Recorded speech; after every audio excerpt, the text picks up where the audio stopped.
Republic party of India ಅಟವಳೆ ಇದರ ರಾಜ್ಯ ಪ್ರಧಾನ ಕಾರ್ಯದರ್ಶಿಯಾಗಿ ಡಿಎಚ್ ರಾಮಯ್ಯ ಅವರನ್ನು ನೇಮಿಸಿ ಪಕ್ಷದ ರಾಜ್ಯಾಧ್ಯಕ್ಷ ಡಾಕ್ಟರ್ ಎಂ ವೆಂಕಟಸ್ವಾಮಿ ಆದೇಶಿಸಿದರು. ಡಿಎಚ್ ರಾಮಯ್ಯನವರು ರಾಜ್ಯ ಪ್ರಧಾನ ಕಾರ್ಯದರ್ಶಿಯಾಗಿ ಪಕ್ಷದ ಶಿಸ್ತು ಹಾಗೂ ಸಿದ್ಧಾಂತಕ್ಕೆ ಬದ್ಧರಾಗಿ ಕಾರ್ಯಕ್ರಮಗಳನ್ನು ಹಮ್ಮಿಕೊಳ್ಳುವಂತೆ ಆದೇಶ ಪತ್ರದಲ್ಲಿ ತಿಳಿಸಲಾಗಿದೆ. ಈ ವೇಳೆ ನೂತನ ಪ್ರಧಾನ ಕಾರ್ಯದರ್ಶಿಯಾಗಿ ಡಿಎಚ್ ರಾಮಯ್ಯ ಮಾತನಾಡಿ, ಪಕ್ಷ ನನ್ನನ್ನು ಗುರುತಿಸಿ ಆಯ್ಕೆ ಮಾಡಿರುವುದು ಸಂತಸ ತಂದಿದೆ. ನಾನು ಕಾಯ ವಾಚ ಮನಸ ಪಕ್ಷ ಕಟ್ಟಲು ದುಡಿಯುವುದಾಗಿ ತಿಳಿಸಿದರು. ಆದೇಶ ಪತ್ರ ನೀಡಿದ ಬಳಿಕ ಮಾತನಾಡಿದ ರಾಜ್ಯಾಧ್ಯಕ್ಷ ಡಾಕ್ಟರ್ ಎಂ ವೆಂಕಟಸ್ವಾಮಿ, ರಾಮಯ್ಯನವರು ಪಕ್ಷ ಸಂಘಟನೆಗಳಿಗೆ ಶ್ರಮಿಸಿ ಪಕ್ಷವನ್ನು ರಾಜ್ಯದ ಎಲ್ಲಾ ಭಾಗಗಳಲ್ಲೂ ಕಟ್ಟಲಿ, ಬಾಬಾ ಸಾಹೇಬ್ ಅಂಬೇಡ್ಕರ್ ಅವರ ಕನಸು ನನಸು ಮಾಡಲಿ ಎಂದು ಹಾರೈಸಿದರು.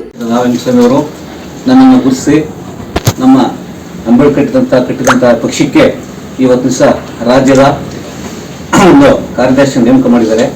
ಅವರಿಗೆ ನಾನು ಒಂದು ಭರವಸೆ ಕೊಡ್ತೀನಿ. ನಾನು ಆದಷ್ಟು ಕಾಯ ವಾಚ ಮನಸ ಈ ಪಕ್ಷಕ್ಕೆ ಆದಷ್ಟು ಸೇವೆ ಸಲ್ಲಿಸ್ತೇನೆ ಅಂತ ಹೇಳ್ತು ಈ ಸಂದರ್ಭದಲ್ಲಿ ಮಾತಾಡ್ತಾ ನಾನು ಇಷ್ಟಪಡ್ತೀನಿ. ಜೈ ಭೀಮ್. ಜೈ ಭೀಮ್. ರಾಮಯ್ಯ ಅವರು ತಮ್ಮ ಇಳಿ ವಯಸ್ಸಿನಲ್ಲೂ ಕೂಡ ನನ್ನ ರೀತಿಯಲ್ಲೇ ಶ್ರಮಿಸಿ ರಿಪಬ್ಲಿಕನ್ ಪಾರ್ಟಿ ಆಫ್ ಇಂಡಿಯಾದ ಪಕ್ಷವನ್ನು ರಾಜ್ಯದ ಎಲ್ಲ ಭಾಗಗಳಲ್ಲೂ ಕಟ್ಟಲಿ ಮತ್ತು ಬಾಬಾ ಸಾಹೇಬ್ ಅಂಬೇಡ್ಕರ್ ಕನಸನ್ನು ನನಸು ಮಾಡಲಿ ಅಂತೇಳಿ ಈ ಮೂಲಕ ಅವರಿಗೆ ಅಭಿನಂದನೆ ಹೇಳ್ತೀನಿ. ತಕ್ಷಣ ಬೇಕಾಗಿದ್ದಾರೆ.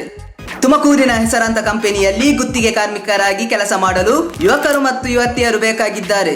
ಲೋಡಿಂಗ್ ಮತ್ತು ಅನ್ಲೋಡಿಂಗ್ ಕೆಲಸ ಮಾಡುವವರು ಬೇಕಾಗಿದ್ದಾರೆ.